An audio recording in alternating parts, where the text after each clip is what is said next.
What do you get when you add a sorcerer, a changeling, a Valkyrie, songwriter into a group? You get Vox Machina. Nope, nope. I'm sorry. Nope. You get Dungeons and Dragons: Honor Among Thieves. I'm just waiting for people Uh, to be in the comments and be like, that's not what it was.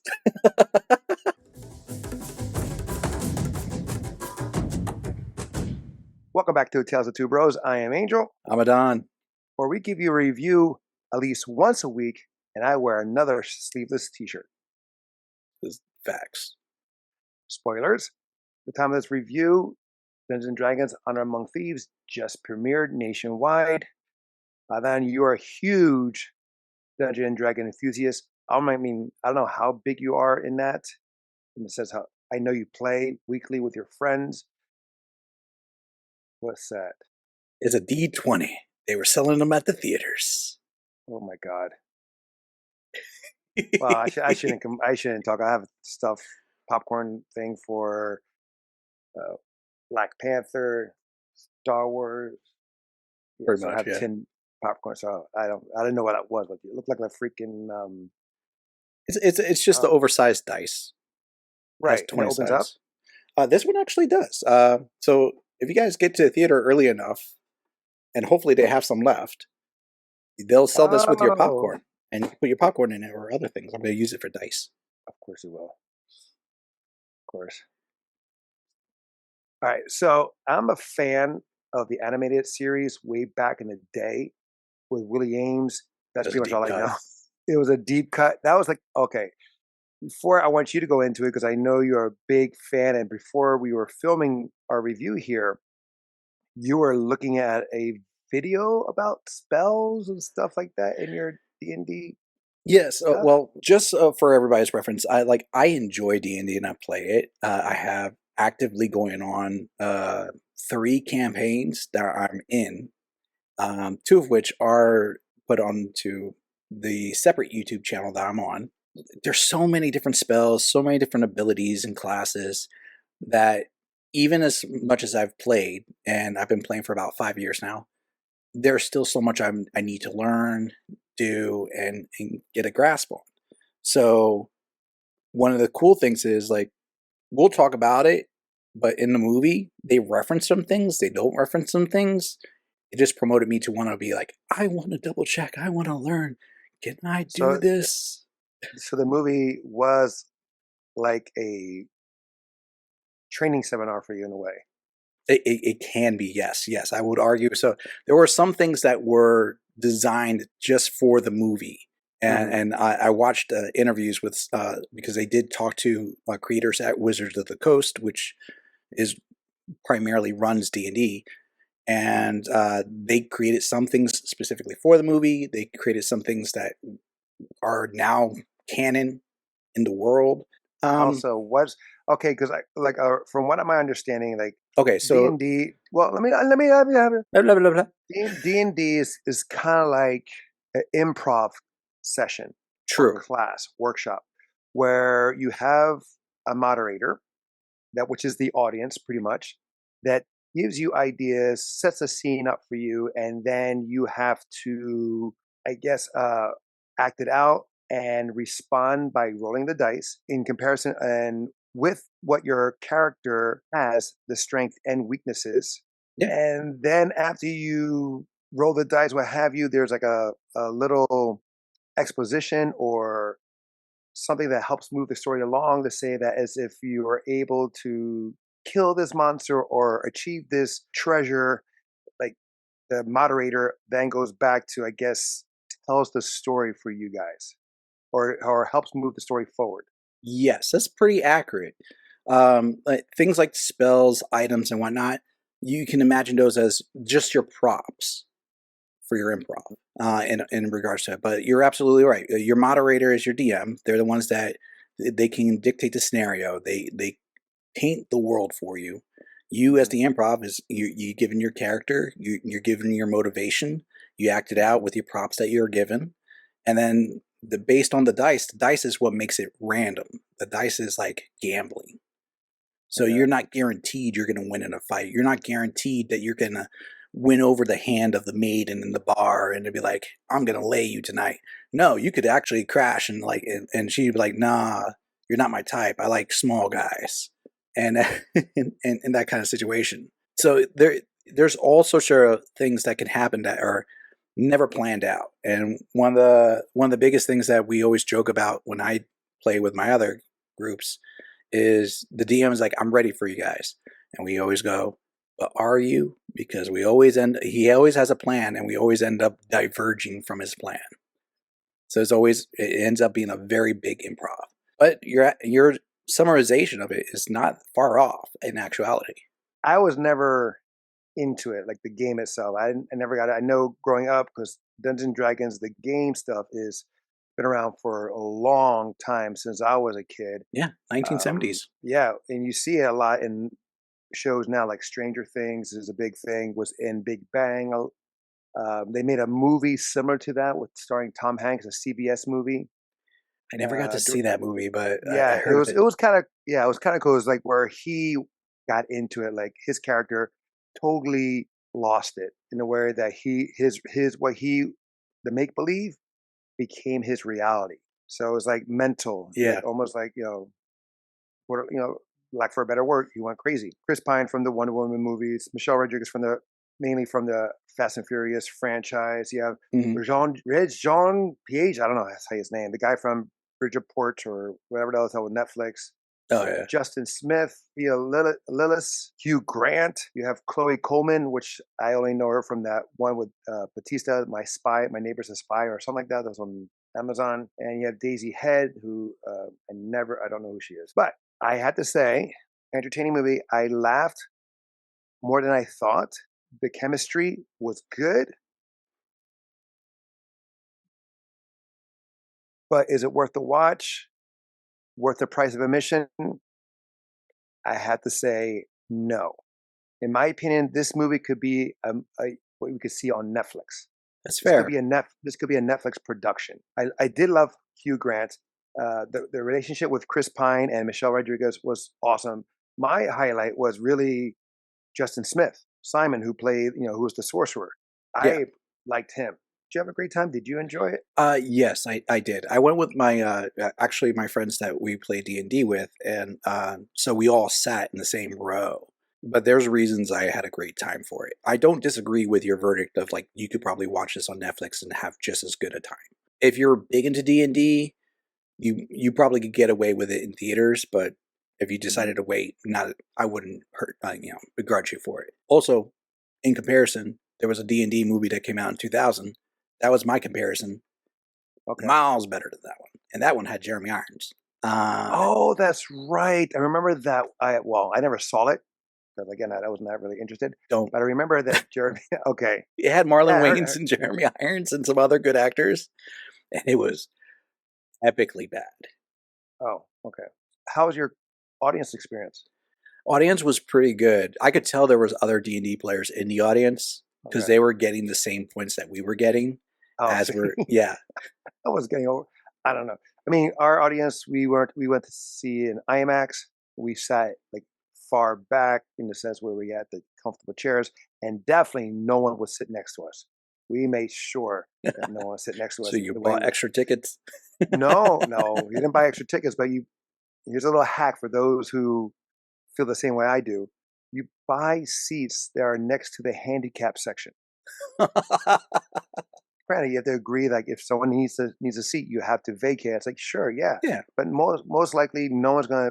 Well, not most likely, but the rare occasion that someone's gonna need the seat. Yeah. I think I was laughing a lot more than anyone in the theater because I saw the silliness of it and actually the brilliance, I would say, to what the characters or the scene was going for. I could recognize that. I can't right now think of any off the top of my head. A lot of Chris Pine moments, like where he's talking to speak to the dead, like that moment where they're yes, that whole entire moment is just great, and that actually felt like a moment we had in our game. How he interacts with the paladin, or like those kind of things. Oh, Hugh Grant, how he's like walked into the room and he's responding to like the Red Wizards talking to her or her lord or previous Red Wizard. He's like, Hmm. "Oh, you have the hood off. I mean, that might be something good. Yeah, you want to keep that over. Not to say anything Right. against you." He's going on into that That part's like Hugh Grant being Hugh Grant. exactly, but it Right. worked. Yeah, of course. Now that character that she was talking to in that Hmm. scene, that was kind of scary. And I was just hoping to see more of him. Yes. And that was like the only, I think that was the only shot. Even there's like nothing about him to say, like to imply there will be a sequel, since like his plans was diverted here that he would may show up Yeah. like for a sequel in the sense to apply that, like kind of like almost like a Thanos thing Well, where, that's actually pretty common in a lot of D&D campaigns because usually you want to work your way up to like your Thanos character. So there's mhm, like a lot of characters that are like Thanos level. They'll be the ones managing everything from behind the scenes, and you have like your mhm, generals and your bosses that are in there, and right. then you have your smaller missions to get to those points. So Mhm. that makes sense to me. Is like if they were going to do a sequel, he could pop up again. But no, but I understand, but I was just hoping that he would again hear some way because he was very Menacing. interesting and menacing, and like you just see him like a little bit of his eyes. I think also like a brim on his head or something like Yeah, that. he It was was like the first one to use the horn. on the flashback scene. Yeah, yeah, that was him. Okay, what scenes did you like, or did you find satisfying being a D&D guy? Anything that I could relate to was very delightful for me. For example, Okay, so I mean that helps the audience to know what it's like, so and me so too, because I don't know what you could relate to. So. there was a lot of moments where we'll jokingly say that's like your character, that's like this character, and like for example when Hugh Grant hugs Holga, all right, and or Michelle Rodriguez, Mhm, and she doesn't hug him back. I'm like, mhm. that reminded, like, we are joking because they turned to me and they're like, oh, that's your character, Andreas. He loves to hug people and no one loves to hug him back. Oh, okay. And then, and then we'll just go into different moments like that. But I did love the little touch of humor that felt more like improv at a lot of times. And it felt rewarding that I could recognize a lot of the Easter eggs or a lot of the things that they were doing because it wasn't like they had to explain everything they were doing, which I enjoy watching a movie that they don't give you exposition for every Mhm, single thing. So mhm. I get a kick out of that one. Like, don't dumb it down for me. And I don't think And then you needed it to be dumbed down for the most part. You can just no. accept. Yeah, because, like, that's what it was great. If you don't dumb it down and it catches people attention, being if you're being true to the source and what have you, and then that can create, curiosity for those watching and says, "Oh, let me do some research." Or you make a Hmm. new fan of that genre or game. Like, if people Yeah, wanna know more about Dungeons& and Dragons, now they can do the research, and then they can probably start another, campaign themselves with their friends or maybe online and stuff like that, so that's cool. That's what I yeah, like about it, yeah, when you dumb it down, it's like, this is not for 3-year-olds, true. and it shouldn't be. Thumbertrod, the dragon. Oh, the fat one? The fat dragon. I actually met Thumbertrod in one of my campaigns. You It, know he's not real, right? it's role play, bro. It's Oh, real okay. imagination. Mm, No, alright. but like in our version of the campaign, he wasn't as rotund. Mhm. But it was just great seeing that character, and it was hilarious seeing him swim down the gold like March of the Penguin style. Right, yes. It was kinda like March of the Penguins, and also it took me back to The Lord of the Rings, Yeah, The Hobbit, he's a very where similar character to that to the Smog. right, Smaug, but I was saying, like, how, like, in The Hobbit, Smaug, he's, like, crawling on the gold, where this one is rolling We're down the rolling and hill of gold. surfing. I saw the humor in that, and it's 'cause he's totally over beast. Because he's, like, he represents sin, he represents, like, gluttony and all that stuff. For me, it was the action and the callback to the cartoon, Speaking of to me. which, did you see the callback to the cartoon? Yeah, the characters were all in the cages. I just had to be That sure. that was what I'm talking about. That was the highlight for me. That was a highlight for me. The only thing they didn't have was the wizard, I believe. They had every other character from the show, and it's not the main characters, the heroes, Oh, the all little dressed up. wizard dude with the mutton chops. Yeah, I think he's the dungeon master, if you will call it. Yeah. That yeah, that guided them. He was like the Yoda of the crew. But yeah, he is not in there. But everyone, they have the kid with the horns. You have the blonde with the arrow guy. You have the sarcastic brunette kid with the purple cape, and other character. You know, the rest of the team. So for me, I was excited for that. That brought my childhood right there, and make me remember all the other episodes. So I was ecstatic, and I was wondering if if they were going to do that, and I was surprised that they let it on so long because in that labyrinth or game that wherever that was, there was three teams, and they actually survived. Well, Well, they got in that cage. yeah, they There was survived at least into they the survived. next round. Well, okay, yes, they survived, and well, Because that was the first round.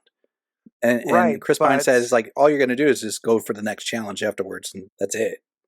right, but meaning that if they're the only teams, because those the other team got taken down. Hmm. Chris Pine's team, uh, they left, so that's the only team. Yeah, but So Chris when Pine we win, explains is it's not a game of like last man standing. It's a game of can you survive? And oh, he's like, and they asked him like, did anybody win? He's like, well, there was a team that made it all the way to like such and such rounds, and then they died a horrible death. No. oh, how come I missed that? I also like two fight scenes. The one with Michelle Rodriguez Oh, escaping with Chris uh, in that little and hallway where the they're getting the rope, and she's asking about the axe and like how do you keep it shiny from rust, all that stuff. mhm. That was a really good fight scene. Only thing I have with that though is that I don't understand.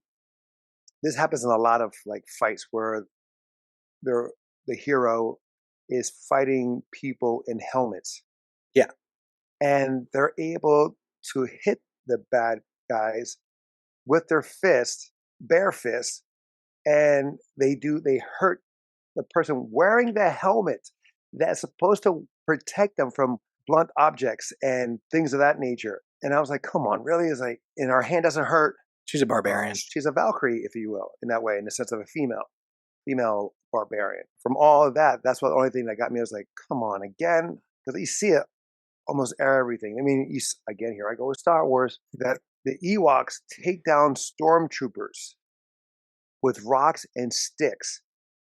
It cannot penetrate the armor, but they defeat these stormtroopers, humans who are stronger and bigger than the Ewoks, but they lose to the Ewoks. And I was like, for real now? I mean, have you ever heard the fan theory that the No, armor is no, less no, durable than the no. armor they've done for the clone troopers? It doesn't matter.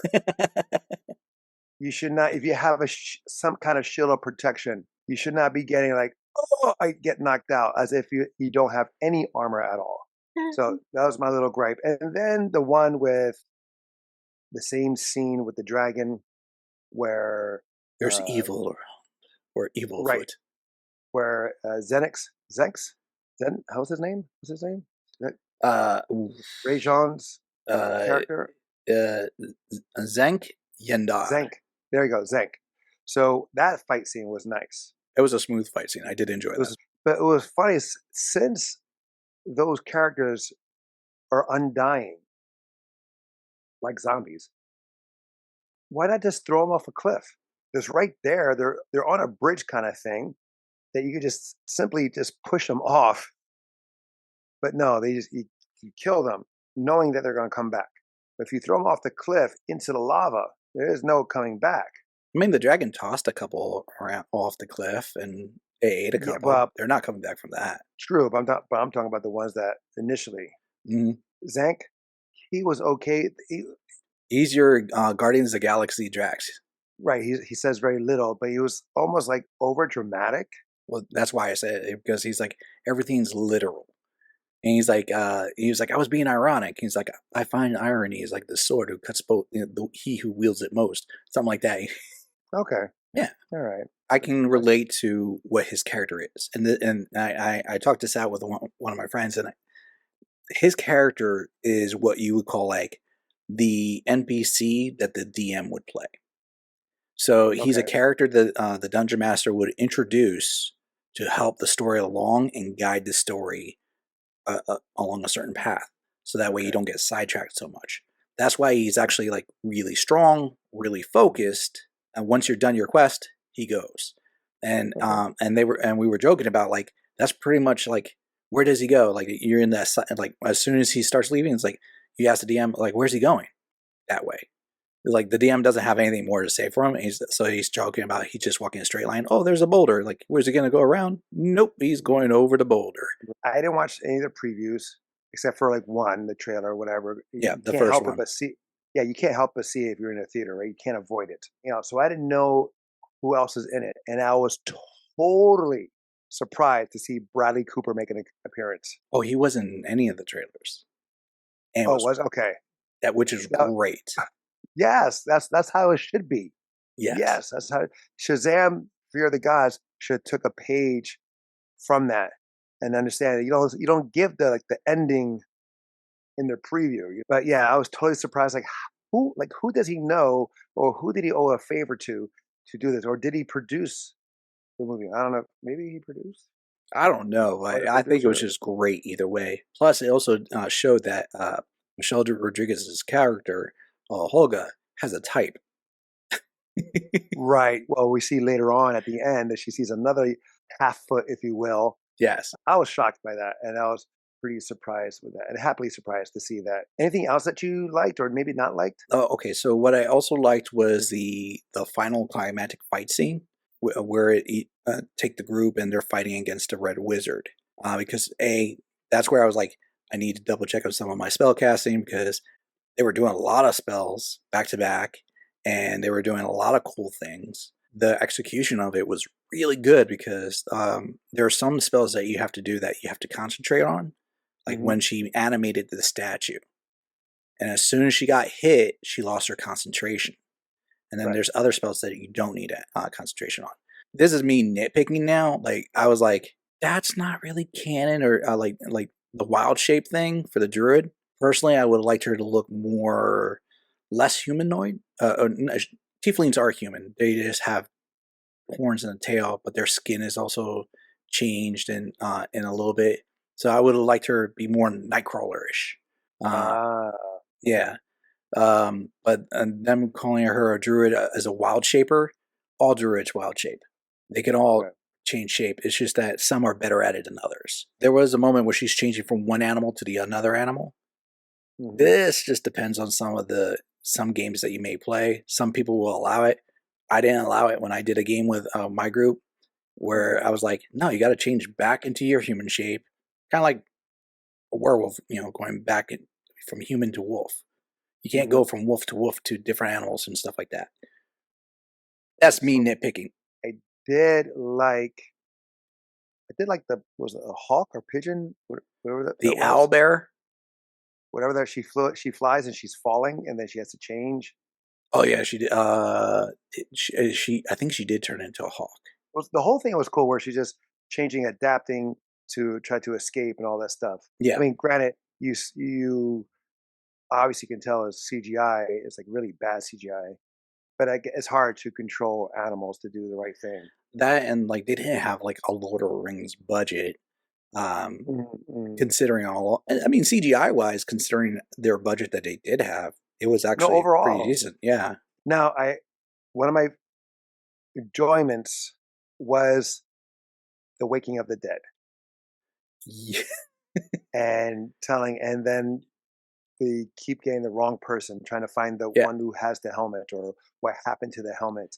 Which that's actually a pretty common cleric spell. That like the priests of that world are Mhm, actually can get that spell fairly easily. But yes, the rules are just like how they described it. You only get 5 questions, mhm. and once the 5 questions are done, it goes back down, and you can't do it again. Can't go to the same person Exactly, you're done. or same body. And then they do a callback with at the end credit, and that was quite hysterical. And where it's like, "Hello." Hello, can someone ask me a question, please? Anybody ask me a question? Somebody? Shit. It was good. And But then when he's asking the first time when he's learning to ask, and he just like, is that a question? And he's like, yes. No, no, not you, him. I was like, oh yes, um, which I've had moments like that in the game where like we're just fumbling over it. Yes, oh, that's we related to that so hard. Oh, I was gonna say like items that they created for the movie that oh, eventually okay. came into the game. The tome of reawakening. That one I think is already in the game, but I know the helm.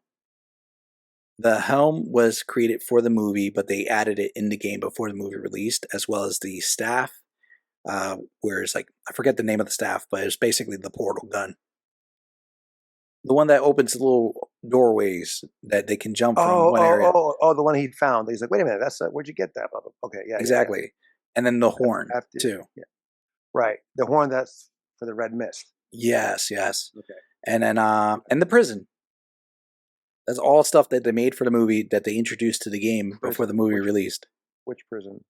Where the very first prison where it's all frozen ice and you first introduce Chris Pine and Oh, Helga. I came in late. Oh, so you missed the Oh, scene where they were putting the moves on Helga. I came in where Chris Pine is talking about having a kid and his wife, blah blah blah. And he wants Oh, to go this is back. before that. Okay. So they introduce like this like big old prison. They bring in this character who's like in chains, and the chains are on like a rail, and they bring him into the prison cell that's only to Chris Pine and Helga. Chris Pine's making mittens that you see later on. Helga's eating Uh-huh. a potato. This massive creature is just eyeing Olga, and Chris Pine being Chris Pine goes, I wouldn't talk to her while she's eating her potato. She doesn't like to be interrupted. And I And did a callback to that later. yeah, basically he goes, I've never had a cell with a female before. We're going to be real good friends. And she puts the potato down, and then she kicks both his legs at the same time, snapping both his knees. And then Oh she wow. smashes his face into the stone bench. And then she continues eating her potato. Yeah, didn't see that. Yeah, the bad stuff is like more nitpicking. Yeah.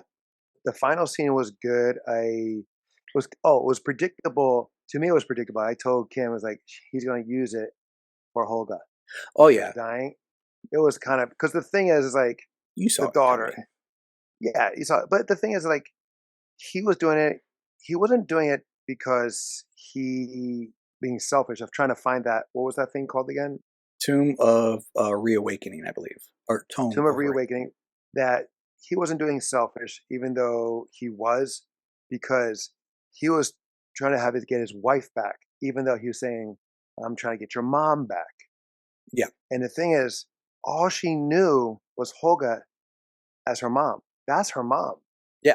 He noticed that he was being selfish. It was more about his needs and his wants, but masking it as theirs or hers. Yeah, no, I agree because like he even called it out at one point, and like when he's trying to apologize to his daughter, he said, "I was trying like I wasn't trying to bring back your mother. I was trying to bring back my wife," and and quite literally pointed that out. But you're right. But that wasn't really to Kira. That was to the witch. No, he said that to Kira on the boat. Was it? I thought it was on the thing where she starts laughing, really hysterical. Oh And my God, you're right. Yes, yes. She was thank you, disguised. thank you. That's a disguise spell Yes, she was using. yeah. I think by the on the boat they were good, and to go back and rescue. I mean, after Hugh Grant pulled the knife, I think she was like, "Yeah, Yes, this makes all sense now." right, exactly. I mean, if I'm also saying a negative, I mean, I've talked to other people that said the pacing felt rushed in a lot of different ways because they're like Oh, jumping I. from one thing to the next thing to the next thing. It made sense though Yeah, no, I'm for me. okay with the pacing, but I can understand why a person will feel like this is kind of like jarring how Okay, fast it was. we saw Willow the series, right? Yes. Okay, and we see here where there's a goal to get to. They have to in Willow. They have to rescue the brother. Yeah. That's the main thing. The rescue here, they got to rescue Kira, the daughter, or to reunite with Kira. True. In Willow, the pacing was so deadly slow. It doesn't make sense to have all this slow and talks and about love. I mean, you're not focusing on saving your brother. You're focusing on other things that's not dire at the moment. Where here, it is dire. He's trying everything he can to get his daughter before it gets worse because he knows what's going to happen, and also to get that talisman to resurrect his wife. So he Yeah. has two things to do. That's what initially got him in trouble and sent him to prison in the first place. Well, he got set up, but that was the goal there. And so that's all we see. Again, Star Wars. So, and again, A New Hope, but no, but see how it was, like, the pacing in Star Wars was pretty, like, on the point. Yes, you had some build. It wasn't, like, jump ship from the beginning, but you have the build up. Just like here, you have the build up. You have some backstory, a little bit, Hmm. of the characters in here, and then it gets moving. And then you see him like, "Hey, we gotta go. We gotta do this. All right? Figure out how you do this spell. Figure out how you get this talisman or helmet or hat, wherever to work. You got to do it. I need you." Which is the thing, But he like tuning right, is a but thing in he the game. right, but he can't. Unfortunately, he's a person who doesn't have the strength like Holga. He doesn't have the powers to shapeshift like Doric. He doesn't have the ability to cast spells like Simon. He's like he said, he's a planner. He's the one that I guess foresees how things can happen, Hmm. and if it doesn't work, okay, we'll shift to this. So for me, the pacing was great. It didn't feel like forever. No, and it's Where a solid 2 hour. It's 2 hour and 14 minute movie, right and it didn't feel 2 hours. not like where in Willow, even though each episode was maybe an hour, it felt like four. It just felt like each episode was dragging and dragging. Yeah, there were some slow points, sure, of course. You gotta slow down here to pick up to understand and to learn more about like what Forge is doing or his purpose. Maybe they felt rushed because they want to see more of the D&D world come to life. True, Maybe. I can see that because the D&D world is Hmm. massive. Hmm. Like if you're really Hmm. digging into all the different areas, they actually did cover some of the major points that you can go. The Underdark, which is the K system, the Hmm. Neverwinter, the Waterdeep, which is like one of the biggest cities you can go to. But like Underdark was barely touched. Like one campaign, I've been in the Underdark for a couple of years now, and we're exploring all sorts of things that you didn't even see in the movie. There's like living Well, like there's like Swamp Thing Groot combination creatures hmm, hmm. that live in the Underdark, and elves, gnomes, all sorts of things. You could do it like You can't, a movie on each different area if you right, want. I don't like too much exposition. right. And that falls in that same category for me. Like, don't I enjoy fan base? I fan service, cool, Fan service, there you go. Yeah. but don't throw it at me like that's all you got. I like the part where they're trying to penetrate the fortress and they're using uh, Chris Pine's character as a distraction, but it's not really Chris Pine. It's an illusion of Chris Pine, and he starts to stretch. It goes is I don't understand how that works. How that worked though, where the kid's foot gets stuck, so So, the apparition gets messed up. I yeah, mean, so I don't get that how that related. this goes into interpretation, but basically, that's a spell that needs concentration, right? In most cases, if you're failing on a concentration spell, the spell just fails. So he was distracted. It was his foot got stuck, and he was like distracted trying to get out. But here's where you could say he rolled a nat one. So, like, Uh, you rolling your dice is like how well or how poorly you're going to succeed. If you roll a nat one, that means you have failed so hard, things are going to get worse than what they did just failure. First time I played D&D, very first match that we did, one of our guys, he's like, I'm going to investigate, see if we find these goblins. I'm going to track their footsteps. Cool, roll. Guy goes through, gets a nat one on tracking his steps.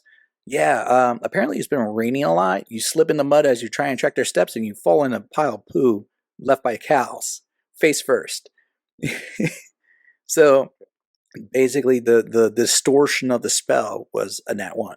Plus, it's fair just enough. funny. Now, to go back to another thing that I don't like that I've seen over and over again throughout films throughout the years, besides that punching and hurting someone who's wearing a helmet, when changelings change and revert back to their natural form, I'm tired, and it makes no sense that you have clothes on. You change to a snake, a rat, a hawk, a deer, whatever that thing was in the first when we first met her. She was a horse. She's back into clothes. Yes. So that makes no sense to me. We've seen that in like I know you like Dracula, the Untold Story, where this shape shifting of the Dracula is changing into bats and he's back as regular Yeah. person, and then you have it in Van Helsing. I mean, there's other plenty of films that do the same thing, Yeah. where the character changes to a total different person in fur or feathers or in reptilian skin, and then they return back fully clothed later on. I was like, Well, come on, actually, let's Van just get. Helsing did it the way you like. They don't become fully clothed; they become Yes, they nude. do. No, they don't. He shows his booty, No, they don't. No, the one with where the guy's tearing um, off his skin. no, I'm talking about the one with Hugh Jackman. Yeah, the guy tears off his skin and he's tearing off his No, clothes. no, the main guy. Nope, nope. Maybe he tears it off, things like that. But this, okay, he tears it off. But is he a changing? I'm talking about when he turns into a bat and he comes back Oh from a no, I'm bat talking to about the human form. werewolf. I'm sorry. No, I'm talking about You're the. I'm talking yeah, about you're talking about Dracula. yeah. Um, okay, so fun fact: this is something that's like artistic Well, how do license. how? Wait a minute. How about how factual is it since it's a make believe game? No, it's actually written into the character class for druids. So Okay, druids can wild shape. That's canon. Um, per your role play of what you want, you can actually stipulate when you wild shape. Do you drop your clothes? Do you drop your armor? Or does your like shape with it? The average player that I've dealt with would, just for convenience factor of not losing their stuff, because you can lose your items, um, will just say it stays with me. But like I've done it where like I played as a werewolf in one of my campaigns, and I've dropped stuff, and then later on I'm like, I keep losing stuff. So I'm like, can I change this? And they're like, yeah. And then I didn't lose the stuff. It's convenience factor. Most players would just say it shapes with you and you just lose it. But if you really want to go into the role play, you could say, yeah, it doesn't stay with you. So you can do I that. just don't. I don't like it. You know I what? personally don't like it. One day you play a druid and then I am not gonna play a druid. I know you guys. I know you guys set me up to play something. To set my character up, all that stuff. you didn't Still choose waiting a for the druid in day. the first place. No, I didn't. I think I drew an elf or something. I don't know what I You did, chose a but ranger. I don't know. I'll do it. I may have fun with it, but I don't know because the thing is, I know those campaigns they last like for hours. We could do one where it's just you battling Kim, How long will that take?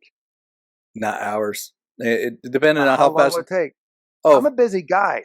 oh no, just like and depending on how fast you and her decide to play, I don't an want her to leave hour me either. or two. I don't want to get her. I don't want to get her mad at me and leave and all that stuff. You know. Oh, But that's how aggressive you all can play. So I can't help on that part. she doesn't like playing games with me because I do get very competitive. Uh, no, because I know you guys play like forever, and you told me the shortest game you've done was 2 hours. I think maybe it was 4 hours. You said. I was like, I don't have time for that. No, I did a battle, like a round of battles where we just tested out the characters in play, and it was like Mhm. hour and a half. But that was because they were brand new characters. They were getting used, like literally, there were people that were getting Okay. used to how their characters play. What was your shortest campaign? Shortest was a one shot was about 4 hours. Oh hell's no, no. That's a work day. That's a half a work day. That's the whole story thing. Da da da. Like I don't care. you're The telling me movie wasn't even that you long. telling me you don't put 4 hours into UFC? That's different. Or Uncharted? This is when I don't. When I was. Eh, This is uh, what. um, This um, is when I didn't have a girlfriend and I could stay up all night. I didn't have to get up early and stuff like that. I don't play that long anymore. I used to. I used to pull up all nighters with Batman, Arkham Asylum. Street Fighter, Uncharted. Yes, I used to. I don't do that more. But it's very hard for me to play games or watch TV, even though we have so much to watch True. for our podcast. But the editing takes my time, and then my clients and my work, and so I'm a busy guy. You just have to drive a lot. You have to drive far. That's about it. But anyway, I've been trying to talk them to do the Zoom stuff so much. just change careers. So like that is so much closer. Or location. This is Change fair. location.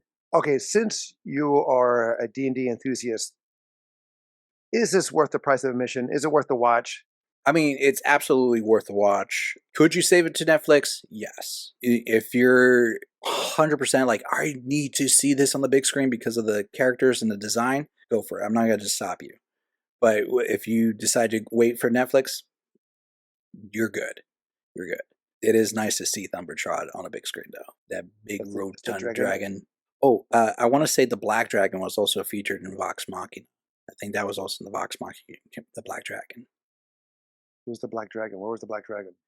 They did a flashback about the battle of the Oh, okay. and that was the dragon that spits like acid. Right. Okay, so I know we're going to do a review of Vox Machina. Yes, So is Vox Machina inspired by Dungeons and Dragons? I've heard it's a little bit of Pathfinder, but I'm gonna say yes, it's Dungeons and Dragons. Oh, so my initial intro is correct. I didn't say it was wrong. I just added a couple more details. Oh, okay. Yes, for me, it is worth the watch, not worth the price of admission, unless you want it on the big screen like IMAX. If that kind of movie, yes. For all the special effects, the dragons and all that stuff, you want to experience that. And also the sound. The sound was pretty good Yeah, with actually, IMAX. I give you that too. They did have a good the sounds score wasn't bad, and But it no, sat with it. but not the sound score, but just like when they were like talking, you can hear people like in the bar or whatever that thing was. Oh Like you yeah, heard something the like that. I was like, ambiance. oh yes. I was like, ooh. I was like, that's cool. Besides that, if it's not IMAX, I wouldn't see it. I would wait till you can watch it at home and have your own home surround system working. I can imagine them doing like a one shot campaign adventure book where you could play these characters, and they've done it for Stranger Things. There's literally a Stranger Things adventure D&D style. Of course they did. Of course they did. I mean, the directors actually did a D&D game with a small campaign with the actors. Fun I stuff. wonder how long that lasted. I don't think they mentioned. I think it was a couple hours. All right, guys, that is it for us in our movie review of Dungeons and Dragons: Honor Among Thieves. Let us know what you thought about it. Also, you have a movie for us to review or maybe a show, please email us at talesoftvbros@gmail.com or mention down in the description below. Until next time, we'll be the next time. I'm Angel. I'm Adan. Love you, bro. Love you too.